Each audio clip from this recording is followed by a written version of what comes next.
Bruce Lowry Chevrolet is celebrating 100 years of family ownership and giving you the best deal on your next vehicle.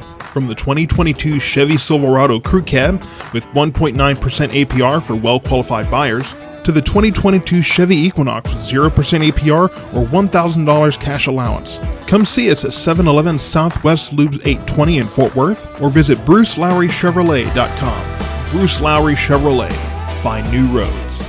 When I was a kid and I complained about how hot it was outside, my dad would remind me of the summer of 1980. He said it was the worst summer he had seen before that time and had seen since then. Well, we're going to talk about that event today, how it affected our area as well as the rest of the nation. Let's first talk about the numbers and the records that not only were set back then, but are still held today. And these are records that were for DFW, so this is for the entire, this is really DFW Airport. This is before Midway Regional Airport, which is what I reference for records now. June 7th was 101 degrees, and that's really early, as I've talked about before, to have those kind of temperatures in our area. But that was nothing compared to what was about to happen in the latter half of the month.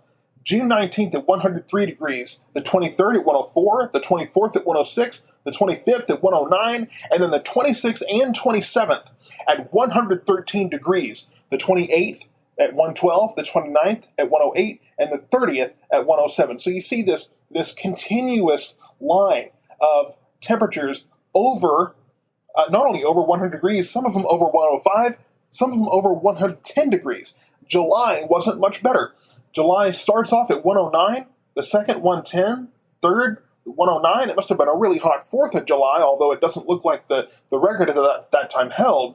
But July 9th, 106, July 11th, 107, July 12th, 110 once again, the 13th at 107, and on from there, another 110 there on the 18th.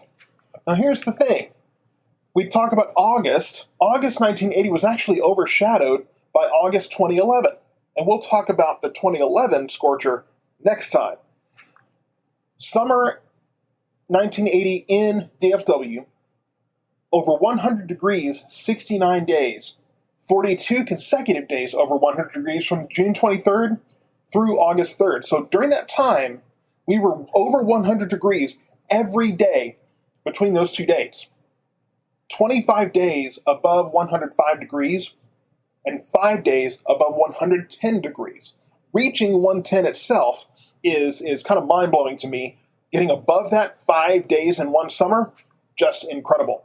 Summer 1980 in the United States, this was a nationwide, or at least a multi-state event in the Southern Plains and in the Midwest. 43% of homes in the United States did not have air conditioning at this time. The drought caused $20 billion in agricultural damage. That's $66 billion in 2021 money. At least 1,700 across the country lost their lives in this event.